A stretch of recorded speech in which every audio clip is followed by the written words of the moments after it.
వచ్చేసారు. ఏంటి నువ్వు అనేది? ఇంట్లోకి వచ్చారు. అయ్యో అయ్యో, అయిపోయింది, అంతా అయిపోయింది. నేను చెప్తూనే ఉన్నాను వెళ్తాను వెళ్తాను అని, ఆపావు. ఇప్పుడు చూడు ఏమైందో. ఇప్పుడు నేను ఎలా వెళ్ళాలి? ఏం చేయాలి? ఏ ఎందుకు ఏడుస్తున్నావు? ఏడవకి ఏం చేయమంటావు? ఏ ప్లీజ్, ఊరికినే అన్నా, మా అమ్మోళ్ళు రాలా, ఊరికే నిన్ను బెదరగొడదామని. బుద్ధుందా నీకు? ఎలాంటి విషయాలు ఆటలాడాలో తెలీదా నీకు? ఎంత భయపడ్డానో తెలుసా?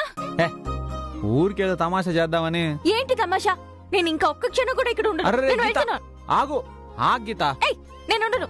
మామేడి అక్కేది పిలు, నేను చెప్పేసి వెళ్తాను. వాళ్ళు లేరు కదా. లేరా? ఇందాక ఇక్కడే ఉన్నారుగా. వాళ్ళిద్దరూ మనిద్దరికి ఏకాంతం కల్పించాలని చెప్పి ఎక్కడికో పోయారు. ఇప్పుడు ఇంట్లో ఎవ్వరూ లేరు, మనిద్దరం మా.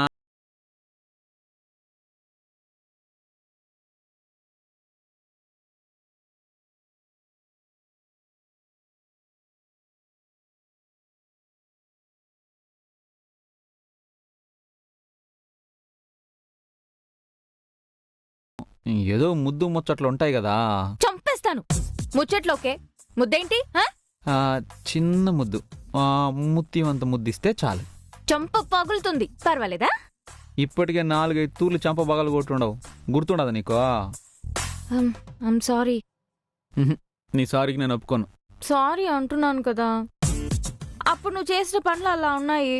నాకేమో ఆవేశం ఎక్కువ. ఏం చేస్తున్నానో నాకే తెలియక కొట్టేశాను. అయినా సరే నీ సారీకి నేను ఒప్పుకోను. సారీ.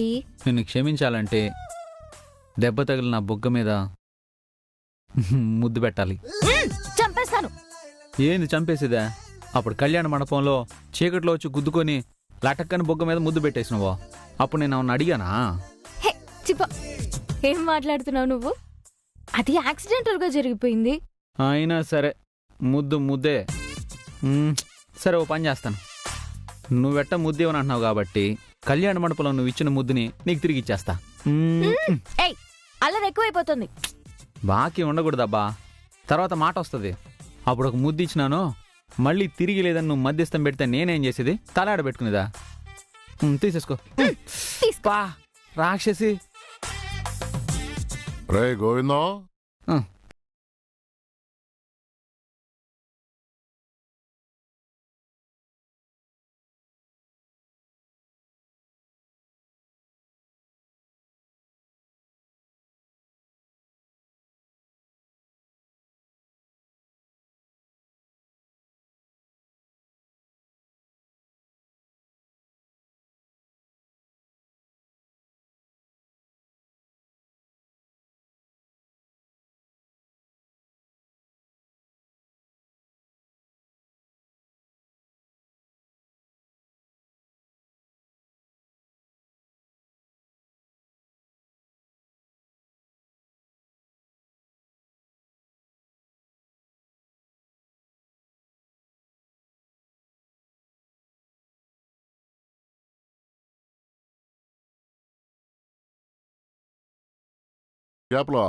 బాలేవాడివా?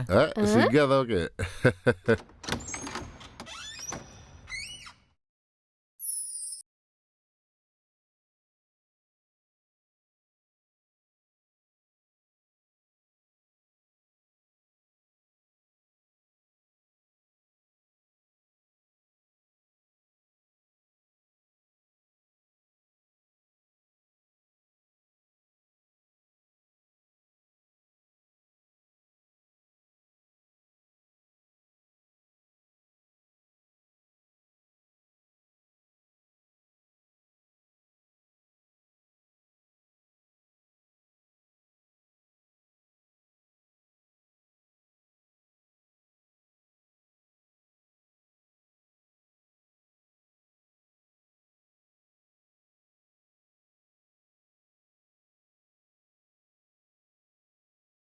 అయ్యా, 4 దివ్యమైన ముహూర్తాలు పెట్టాను. అవి మీకు చెప్తాను. దాంట్లో మీకు అనుకూలమైనదేదో మీరే నిర్ణయించుకోండి.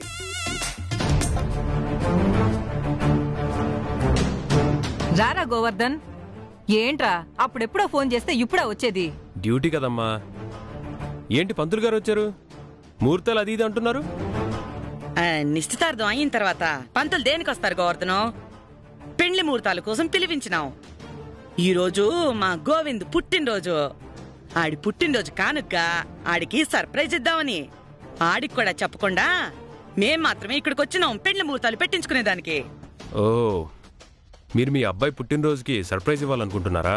అవును, వాడికి పెళ్లి ముహూర్తం గురించి చెప్పినావంటే చాలా ఆనందపడిపోతాడు కదా. అంతకంటే పెద్ద బహుమానం ఏముంటుంది చెప్పు? మీరు మీ అబ్బాయికి సర్ప్రైజ్ ఇద్దాం అనుకుంటున్నారు, కానీ మీ అబ్బాయి అందరికీ షాక్ ఇస్తున్నాడు.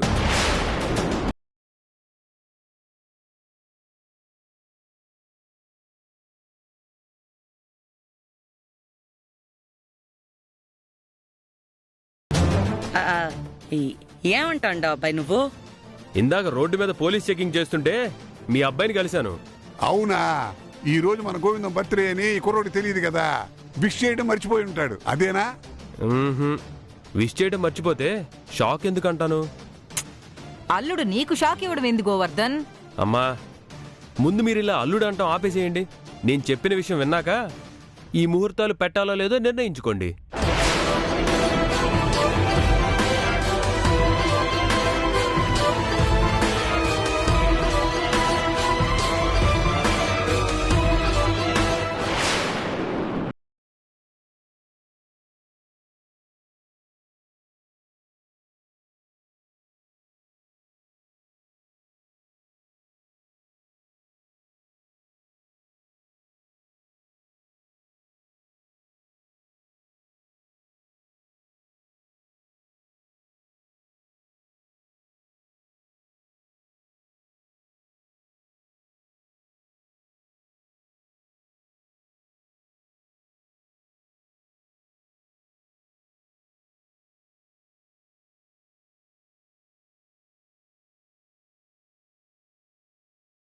మనుషుల గురించి చాలా తక్కువగా వినపడతాయి. గోవిందం ఈ ఇంటి గురించి, ఇంట్లో వాళ్ళ గురించి అన్నీ చెప్పుంటాడో లేదో నాకు తెలియదు. బహుశా చెప్పే అవకాశం వాడికి వచ్చుండకపోవచ్చు. ఎందుకంటే వాడు నిన్ను ప్రాణానికి ప్రాణంగా ప్రేమిస్తున్నాడు. వాడు నిన్ను దక్కించుకోవడం కోసం ఉన్న సమస్యల్ని చెప్పడానికి సాహసించకపోయి ఉండొచ్చు. నువ్వింటికి రాగానే లక్కమంబ ఒక మాట అన్నది. ఈ ఇంటికి కోడలుగా వస్తే ఎన్ని కష్టాలుంటాయో, రావడం ఎంత కష్టమో తన అమాయకత్వంతో చెప్పేసింది. కానీ ఒక రకంగా అది నిజం. దీనికంతటికీ కారణం మీ అత్త కనకరత్నం.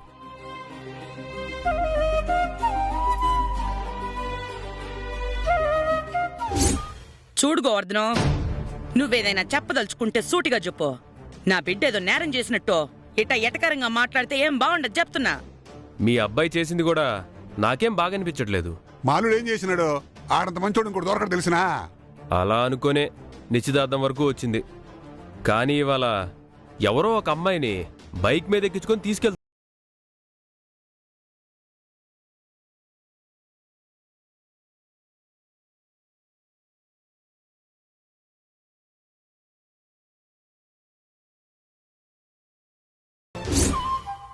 కనకరత్నం దుర్మార్గురాలు కాదమ్మా, కానీ మనుషుల మీద ఎప్పుడో నమ్మకం పోగొట్టుకున్న మనిషి.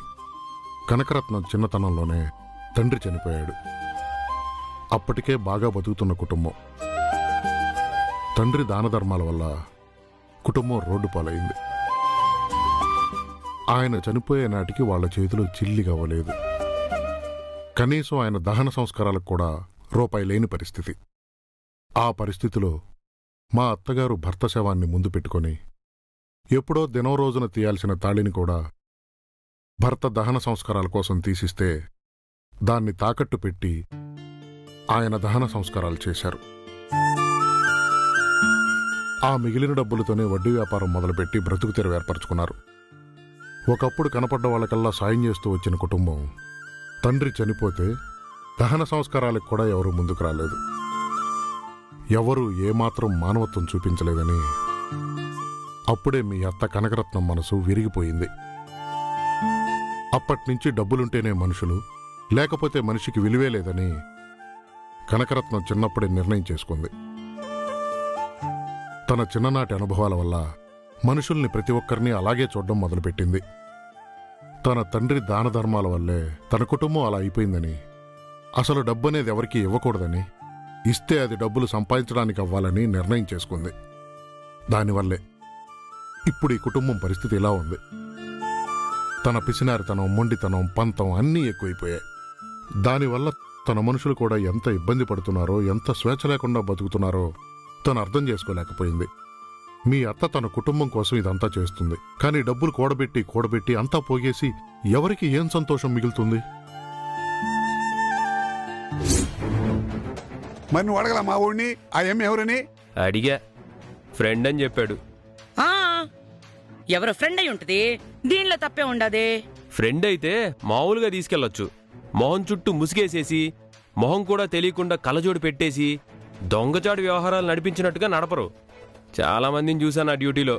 అబ్బయ్యా, నువ్విటా మాట్లాడేది ఏం కరెక్ట్ కాదు. మా అబ్బాయికి అట్లాంటి ఫ్రెండ్స్ ఎవరు లేరు.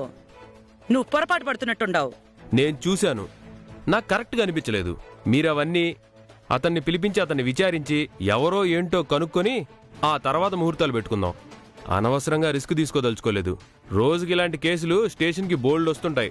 నువ్వు ఈ ఇంటి కోడలివి కావాలంటే చాలా మార్చాలమ్మా. ఈ ఇంటిని మార్చాలి, మీ అత్తను మార్చాలి, మీ అత్త ఆలోచనలు మార్చాలి. ఇవన్నీ చేయగలిగితేనే నువ్వు ఈ కుటుంబంలో కోడలిగా సంతోషంగా ఉండగలవని నా నమ్మకం. ఇవన్నీ చేయగలవన్న నమ్మకం, ధైర్యం ఉంటేనే కోడలిగా రా అమ్మా. నువ్వు ఎలాంటి కుటుంబంలో పెరిగావో, ఎలాంటి వాతావరణంలో పెరుగుంటావో నేను ఊహించగలనమ్మా. ఇప్పుడు చెప్పమ్మా, నువ్వు గోవిందమ్మని చేసుకోవడానికి ఇష్టపడుతున్నావా? ఇష్టపడుతున్నాను మామా, కానీ చెప్పు. గోవిందం నీ మనసులో ఉండడని, ఆడికి నీ మీద ద్వేషం కలిగేలా చేస్తానని, ఆణ్ణి పెళ్లి చేసుకునే ఆలోచనే అస్సలు చెయ్యనని నాకు ప్రమాణం చెయ్యి.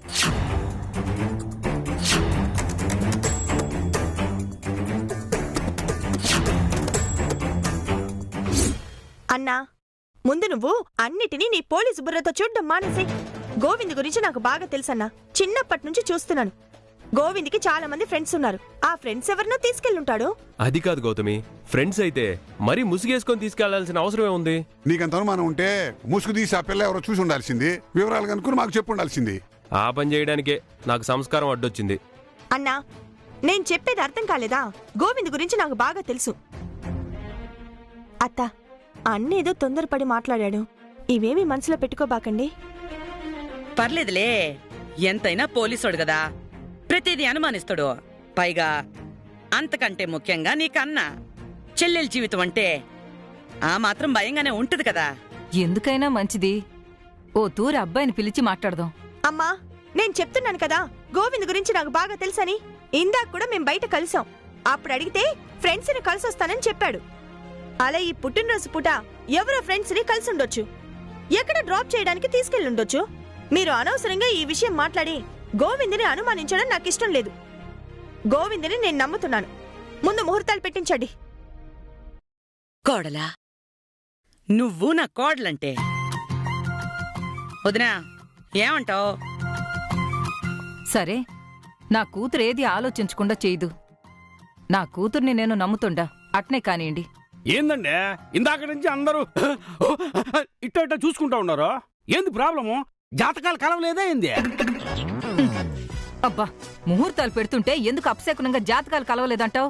జాతకాలన్నీ చూసినాకే కదా పెళ్లి చూపులకు పిలిచినావు. నువ్వు గమ్మునుండు. బోసి నీ పాసుగాల జాతకాలు కుదరకపోతే పెళ్లి చేయకూడదు, తప్పు. ఇదిగో మన గౌతమికి ఇంకో కుర్రాడు చూద్దాము. ఏమే డాడీ, గమ్మునే ఉండు. నా పెళ్లికి ముహూర్తం. ఓహో, పెళ్లి ముహూర్తం గురించి మాట్లాడుకుంటా ఉండారా? అయితే జాతకాలు కుదిరాయనమాట. Okay, proceed. శుభము, ఆల్ ద బెస్ట్. ఏంటమ్మా, ఏదో చెప్పాలని చెప్పకుండా ఆగిపోతున్నావు? ఏం లేదు మామా. ఒక మనిషికి మనం మాటిచ్చినప్పుడు, ఎదుటి మనిషి మనకి ఒక మాటిచ్చినప్పుడు ఇద్దరూ అదే మాట మీద నిలబడాలి కదా. అవునమ్మా. ఎదుటి వాళ్ళు ఆ మాట మీద నిలబడినప్పుడు మనం ఆ మాట మీద నిలబడాలా, నిలబడకూడదా? అది పరిస్థితిని బట్టి ఉంటుందమ్మా. కానీ మనం చేసేది తప్పు కాదు. ఏం చేసినా అది మంచి కోసం అయినప్పుడు మాట మీద నిలబడకపోయినా తప్పులేదమ్మా. సరే మామా, అయితే నేను ఈ ఇంటి కోడలిగా రావడానికే నిర్ణయించుకున్నాను. గోవిందుని చేసుకోవడానికే నిర్ణయించుకున్నాను. పంతులు గారు మీరు ఆ ముహూర్తం డేట్ చెప్పండి. వచ్చే డిసెంబర్ 25వ తారీఖున, ఆ పై నెల జనవరి 6వ తారీఖు, ఫిబ్రవరి 9వ తారీఖున, 15వ తారీఖున మంచి ముహూర్తాలున్నాయమ్మా. అయితే తొలి ముహూర్తమే ఖాయం చేసుకుందాం. ఏమదినా? అంతేలే. టైం సరిపోతుంది కదా మనకి. బోల్డ్ టైం ఉండదే.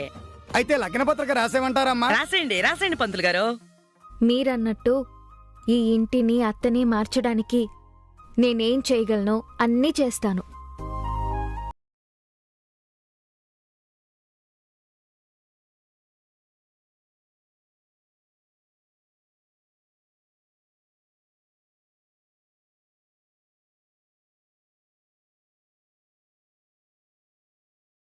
అసలు ఇప్పుడు గోవింద్కి ఇంకో అమ్మాయితో నిశ్చితార్థం అయిపోయాక అదాపి నాకు గోవింద్కి పెళ్లి ఎలా జరిపించుకోవాలో తెలియడం లేదు మామా.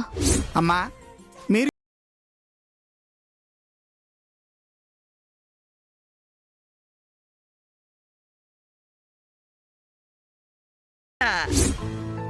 అవన్నీ అందరం కలిసి ఆలోచించి ఏదో ఒకటి చేద్దామమ్మా. నీకిష్టమే కదా? నాకిష్టమే మామా.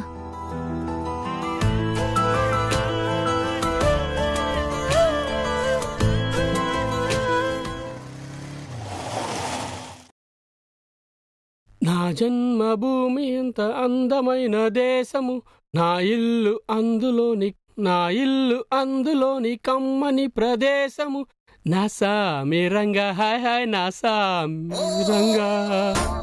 ఆహాహాహా, వడ్డిస్తుంటేనే గుమగుమలాడిపోతా ఉంది, ఇక ఆరగిస్తే. హే పెద్దోడా రారా. అమ్మమ్మమ్మమ్మమ్మమ్మమ్మమ్మమ్మమ్మమ్మో, ఏం జరుగుతుందేడా? భోంచేస్తా ఉన్నావురా? ఏంది తినేది? ఎప్పుడు చూడలేదు నువ్వా? అన్నం తినే చూసేది కాదు, ఈ అమ్మ ఏడుండదింది. ఓ నీ మరదలా? నాయను నీకు మరదలే కదరా? ఒరే నడుపడా, ఏం చేస్తుండవరా? బర్త్డే కదనా, ఇంటికి తీసుకొచ్చినా. ఏ నేను రాకూడదా ఈ ఇంటికి? అయ్యో అట్టగాదమ్మాయి, చూసి షాక్ అయిపోయినా. ధైర్యంగా ఇంటికి తీసుకొచ్చినడేందా అని. రే అమ్మొస్తే ఏంద్రా పరిస్థితి? యోబా నువ్వు గమ్మనే ఉండు. ఇప్పటికి అత్త ఆడొస్తాదో అని భయపడతా ఉండాది. నువ్వింకా బెదరకొట్టమాక. నా భయం కూడా అదే కదా, అందుకే చెప్తుండా. రేయ్ ఇప్పుడప్పుడే రాదులేరా, నువ్వు భోంచేయి ముందు. ఇదిగా ఏమైనా ముందు సాంబార్తో మొదలు పెడదాం. మీ తమిళ సాంబార్ స్పెషల్ కదా.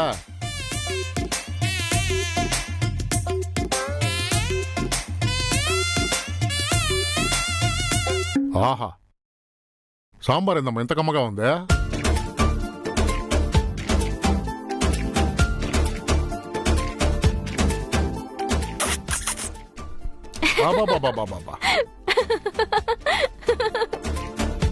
నవ్వుతున్నావు ఏందమ్మా? ఏం లేదు మామా, పెళ్లిలో మేము వడ్డిస్తుంటే మీ అబ్బాయి కూడా సాంబార్ ఇలానే తీర్థం పుచ్చుకుని తాగినట్టు తాగాడు, అది గుర్తొచ్చింది. ఏదో కానీ నా పోలికలే, కానీ మంచోడే, నమ్మచ్చు. ఏమైనా నిన్ను పొగుడుకోవడానికి నన్ను మంచోడని సర్టిఫికేట్ ఇస్తున్నావా? ఏయ్ ఎట్ట కాదన్నా నా లక్షణాలు వస్తాయిరా, తినా. రోజు తినే రుచి కన్నా ఇంకా కొత్తగా స్పెషల్ గా వండావు, చాలా బాగుంది. ఏయ్ ఒళ్ళేదో ఊరికే మొహమాటానికి చెప్తా ఉండరు, నువ్వే మురిసిపోబాక, అన్నీ యావరేజే. ఒరే గాడిద కొడక, వంట రుచి చూస్తా బాగుంటే బాగుందని మెచ్చుకోకుండా యావరేజ్ అంటావేంద్రా? మరీ ఎక్కువ పొగిడే బాక నాయనా, దిష్టి తగులుతుందా? అబ్బో బాగానే వెనకేసుకొస్తున్నావురా. ఇప్పుడు రసం చూద్దాం.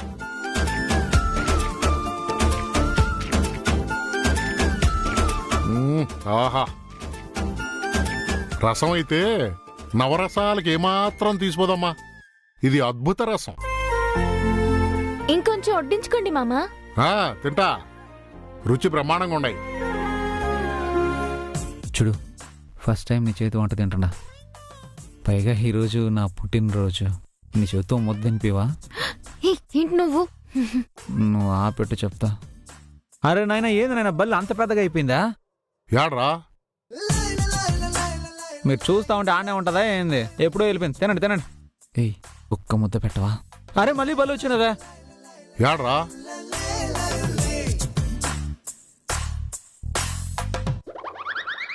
అరే మళ్ళీ వెంటనే వెళ్ళిపోయింది.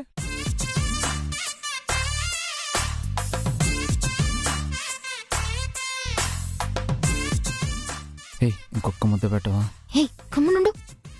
ఇంకొక ముద్ద పెట్టబ్బా ప్లీజ్ ప్లీజ్ ప్లీజ్. ఒరే ఒరే ఒరే ఒరే మళ్ళీ బళ్ళు వచ్చిందిరా. రేయ్ చూడరా చూడు.